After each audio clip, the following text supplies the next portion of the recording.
Salom, inoyat va tinchlik. Hammaga xayrli tong. Xristian diniga oid evangelistik dasturga xush kelibsiz. Haqiqatni bilganimiz yaxshi. Har safar haqiqatni va muqaddas kitobdagi haqiqatlarni o'rganganingizda, muqaddas kitob bizning ozod bo'lganimizni aytadi. Siz haqiqatni bilib olasiz va haqiqat sizni ozod qiladi.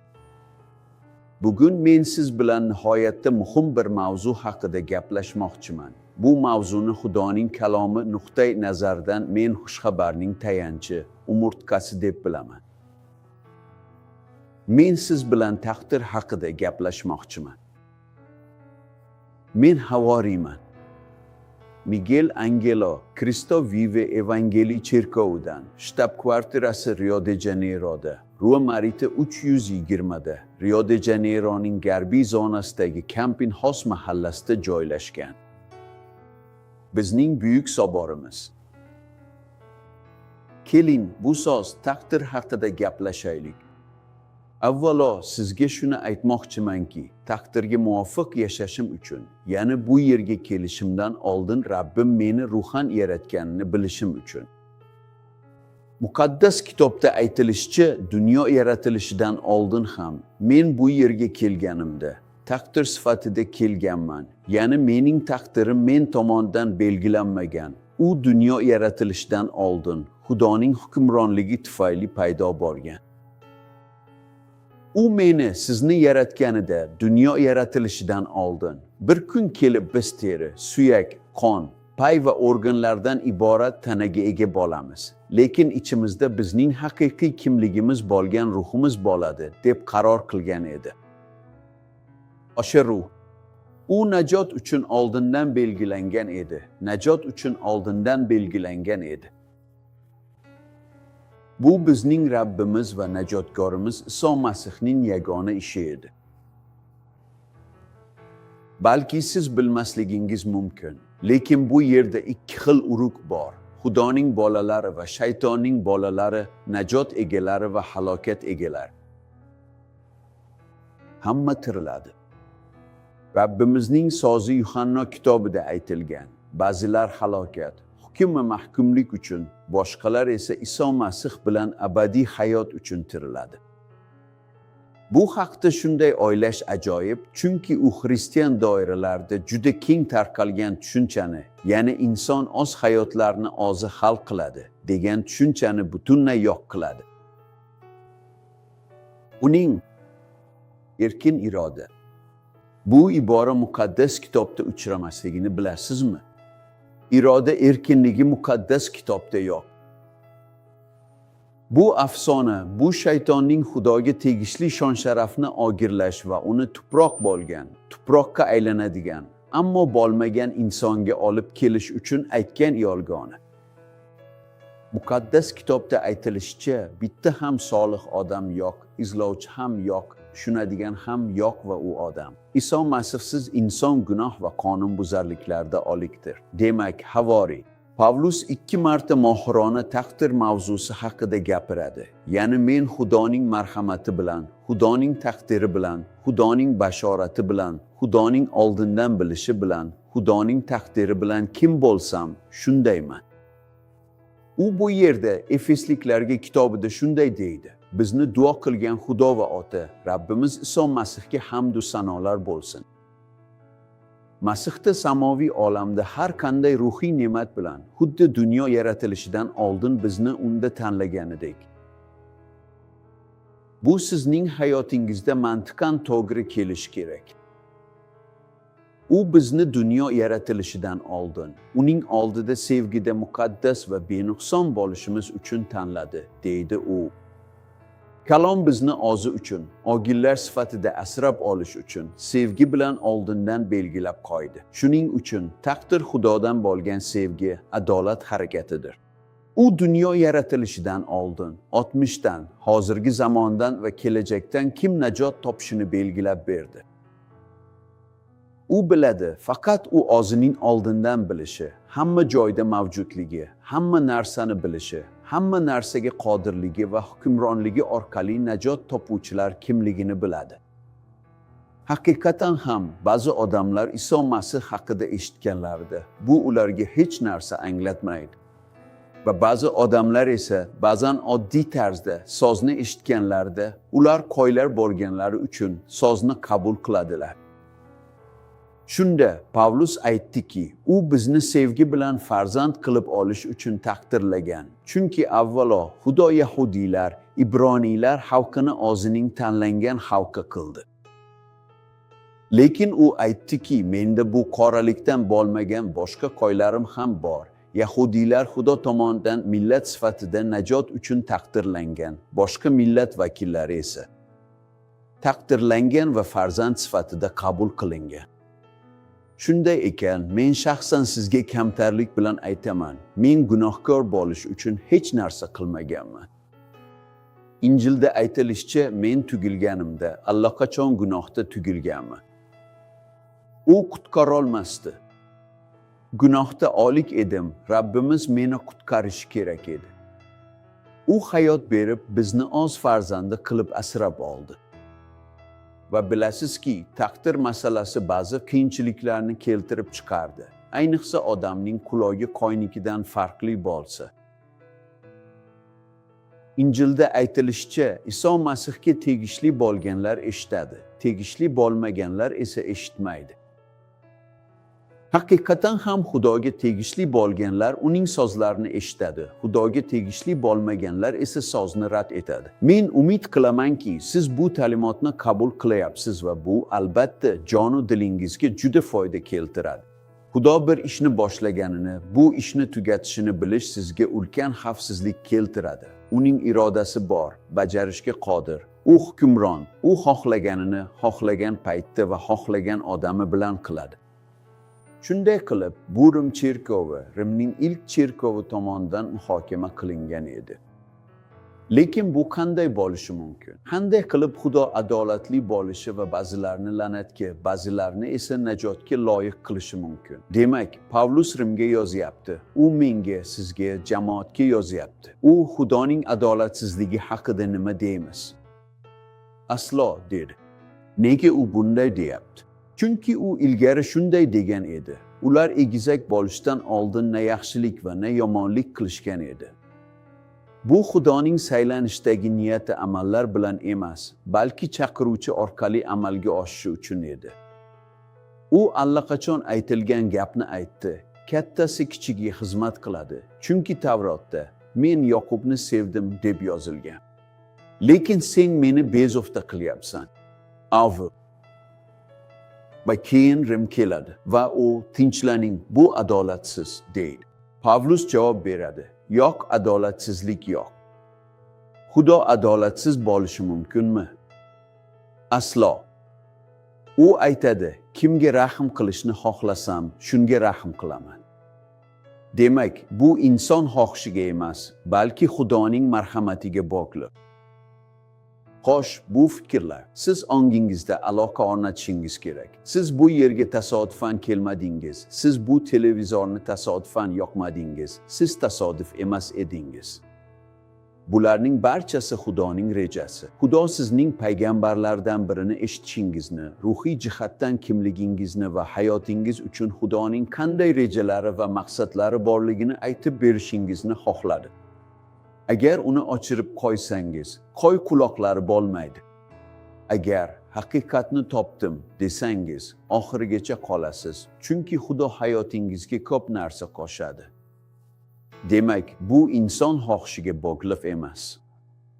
Siz irodali emassiz. Erkin iroda shaytonning yolg'on afsonasi. Bu Xudoning rahmiga bog'liq. Pavlus aytganidek, u kimga xohlasa rahm qiladi, kimni xohlasa ko'nglini qotiradi. Firavnni eslang, u Xudoning birgina nafasi bilan halok bo'lardi. Xudo nima qildi?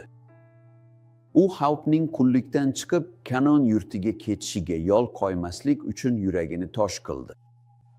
U yuragini tosh qildi. U bu yerda shunday deydi. Xo'sh, menga nima deysiz? U hali ham nimadan shikoyat qilmoqda? Axir kim uning irodasiga qarshi chiqqan? va bu xabarning mohiyati shu yerdan boshlanadi. U sen kim bo'libsanki, ey odam, Xudo bilan bahslashasan, deydi. Balki buyumning o'zi uni yaratgandan, nega meni bunday qilding, deb so'rashi mumkin. Yoki kulolning bir xil loy bo'lagidan sharaf uchun bitta idish, sharmandalik uchun esa boshqa idish yasashga haqqi bormi? Xo'sh, endi bu nimani anglatishini tushunamiz. Odamlar Xudo bilan bahslashni yoqtirishadi. Pavlus esa sen kim bo'libsanki, Xudo bilan bu haqda bahslashasan, dedi. Xudo Xudodir, u hukmrondir, u shohlarning shohi, xo'jayinlarning xo'jayini, u cherkovning boshligidir, u cho'pondir. U bizning e'tirofimizning oliy ruhoniyimi? U payg'ambar va hayotimizning oliy ruhoniysi va payg'ambari. U bizning qalbimizning havoriysi va cho'ponidir, oliy zotdir. Shunday qilib, siz Xudoning hukmronligini tushunishni boshlaganingizda, insonning Xudo bilan bahslashga qodir emasligini tushuna boshlaysiz. Bu Xudo va uning rejasi, buni qabul qilishingiz Xudoning irodasi.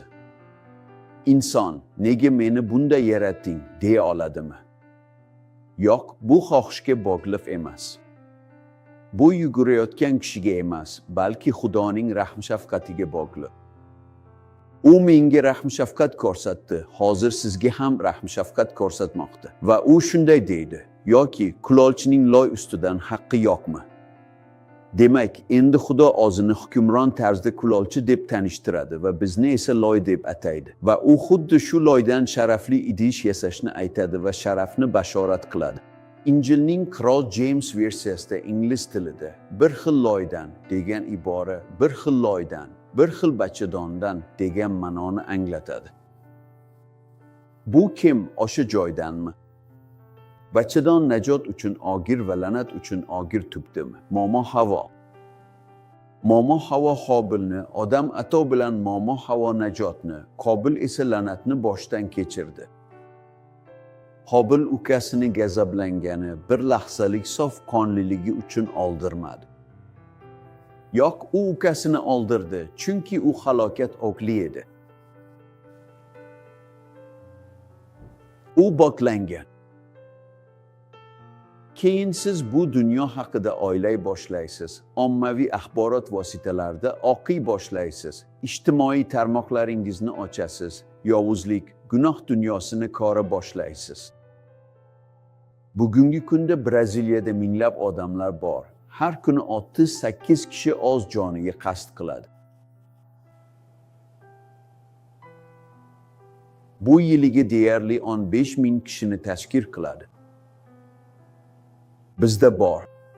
Juda ham urushqoq mamlakat, odamlar hamma narsani hal qilishadi, sudga murojaat qilishni xohlashadi. Sudlarda 84 million ish bor. Faqat 2023-yilda ularning soni 35 millionni tashkil etdi. Bizda 46,000 qotillik olimi qayd etilgan mamlakat bor.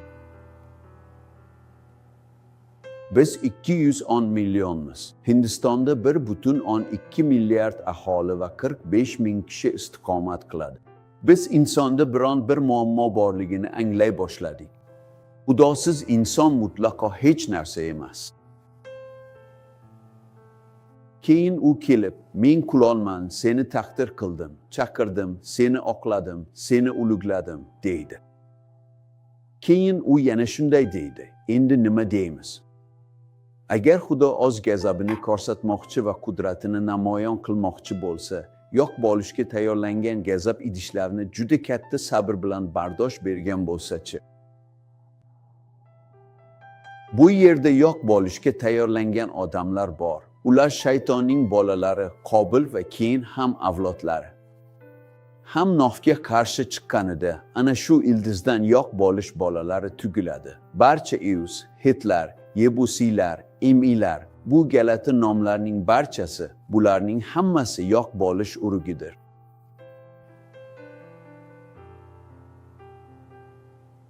Endi men hech kimning akvariumidan baliq ovlamoqchi emasman. Hatto Masih allaqachon vaz qilingan joyda ham vaz qilmoqchi emasman. Men siz bilan gaplashmoqchiman, chunki muqaddas kitobda aytilishicha, bu yerda yo'q bo'lishga tayinlangan odamlar bor va shundan so'ng u ham o'zining rahm-shafqat idishlarida ulug'vorligining boyligini tanitish uchun ularni oldindan ulug'vorlik uchun tayyorlagan. Demak, ba'zilar yo'q bo'lishga tayinlangan, ba'zilar esa u oldindan najot uchun tayyorlagan. Ular Xudoning farzandlari, tanlanganlar, saylanganlar, tirik toshlar, Rabbimiz ularni qutqarganlar. O'zining qoni bilan abadiy qurbonlik qildi. Masih, Xudoning qozi soyildi. U gunohlarimiz uchun tovon bo'ldi. U to'lagan. U gunohga aylandi, bizning olimimiz bilan oldi, bizning o'rnimizga oldi. U biz uchun oldi. U biz solih bo'lib, najot topishimiz uchun adolatsiz bo'ldi. Pastor, hurmat va kamtarlik bilan siz bu yerda taqdim etayotgan ushbu paket najot paketimi? Bu najot to'plami. Bir kuni Xudo menga vahiy qilgan edi. Uni men tanlamagan edim, chunki men gunohlar va qonunbuzarliklar ichida o'lik edim va u rahm-shafqat ko'rsatdi va meni najot uchun oldindan belgilab qo'ydi. Bu menga xavfsizlik, xotirjamlik, quvonch va hayot hissini berdi. Xudo milliardlab odamlardan iborat bu yerga qarab, Michelangelo, sen meniksan deganini bilish. Men ruhiy salomatlik xizmatida bo'lganimda baxtsiz hodisa tufayli Afrikada, Angolada, Ruandada kasalxonada yotgan edim.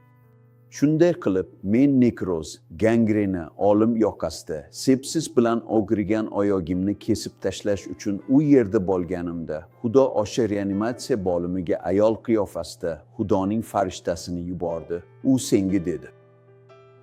U Xudoning kalomini butun dunyoga taratadigan voiz bo'ladi. Shunday qilib, sizga tan beramanki, men najot topish uchun hech narsa qilmadim. Gunohkor bo'lish uchun hech narsa qilmadim.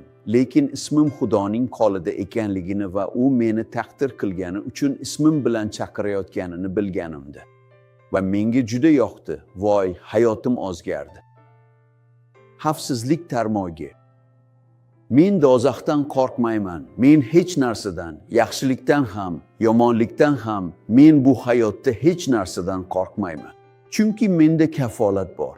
Ishayo payg'ambar, agar biz olovdan o'tsak ham, olov bizni kuydirmaydi degan.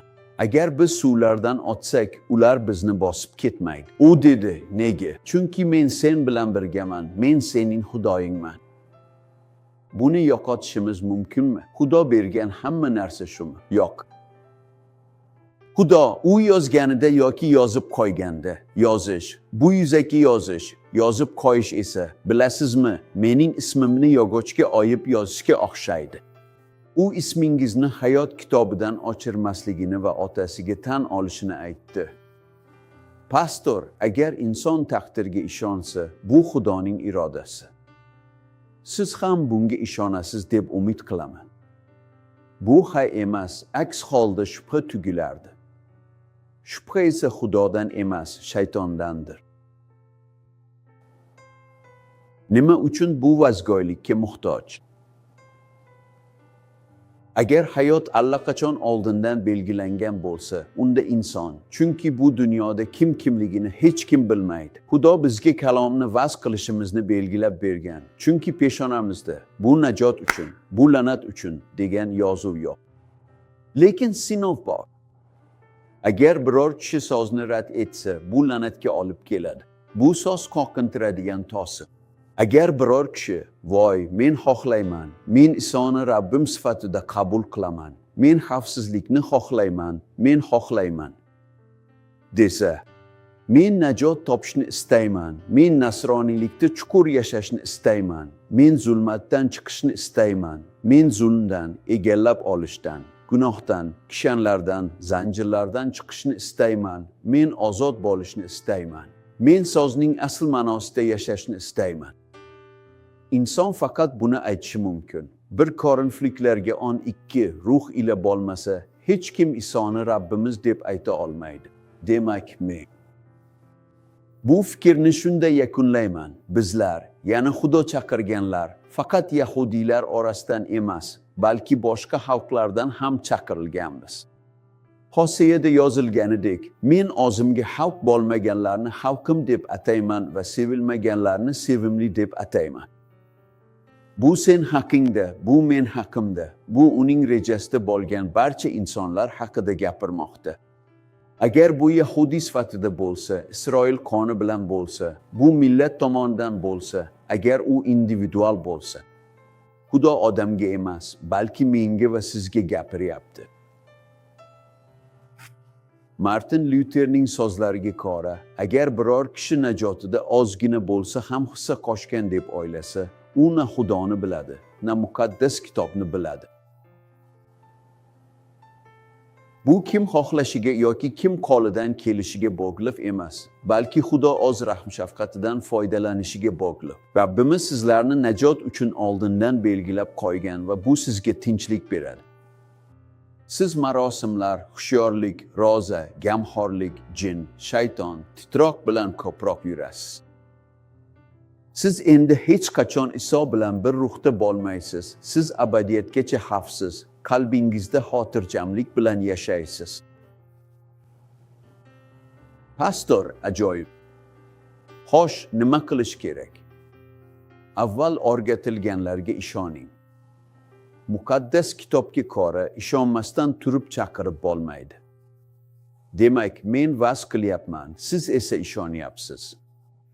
Endi Isoni qabul qilib, uning Rabb ekanligiga chin dildan iqror bo'lish kifoya. Va u o'liklardan tirildi. Muqaddas kitobda siz najot topishingiz aytilgan. Salvo satiri asli yunoncha so'z bo'lib, koine tilida siz ozodsiz degan ma'noni anglatadi.